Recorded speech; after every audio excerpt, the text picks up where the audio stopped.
Meanwhile, over in Washington, Donald Trump's sweeping and controversial legislation has had the world on edge through the weekend, the entire weekend, viewers. The US Senate has, in fact, voted to move forward on the One Big Beautiful Bill. It's Trump's signature economic agenda, which has turned close friends like Elon Musk into stark critics. Now, here's what's in the bill.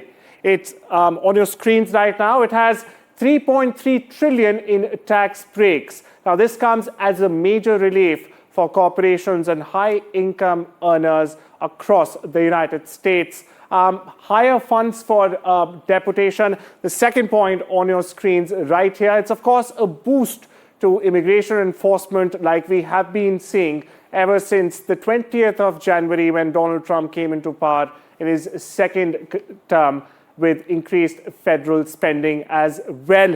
On to the third point now. Spending cuts for food stamps and Medicaid are also expected. What does this entail? Of course, it entails deep cuts to impact low-income Americans. And we've been seeing visuals from coast to coast, from all the way to California to New York, of the homelessness and the increasing problems that poor Americans or low-income Americans have, in fact, been facing, and it's for the world to see.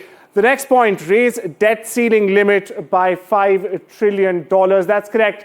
It's the biggest debt ceiling raise in American history. Now, this will essentially give the government room to borrow more, possibly all the way into 2027. But viewers, what matters is for Indian households and the near 3 million Indian origin residents in the US, the spotlight is on a different clause altogether, and it's called the remittance tax. For starters, the tax has been slashed from the initially proposed 3.5% to 1% now. It's lower than the originally proposed rate of 3.5%. A flat $10 fee on every $1,000 sent back home to India. Now, what does this mean? Essentially, a 1% remittance fee will in fact be charged on every dollar sent to India, which will be effective January 2026.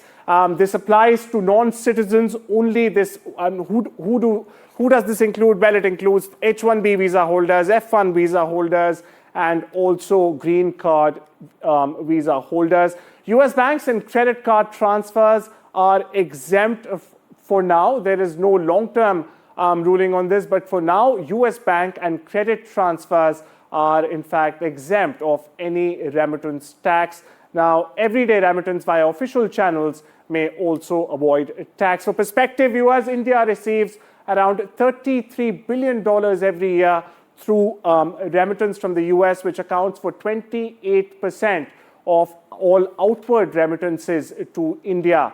That's nearly $1 billion a year potentially lost to taxes, hitting Indian families relying, in fact, on support from Washington, their loved ones, kin and kith there in the West, and even big-ticket investments like property and education may very well see a slump.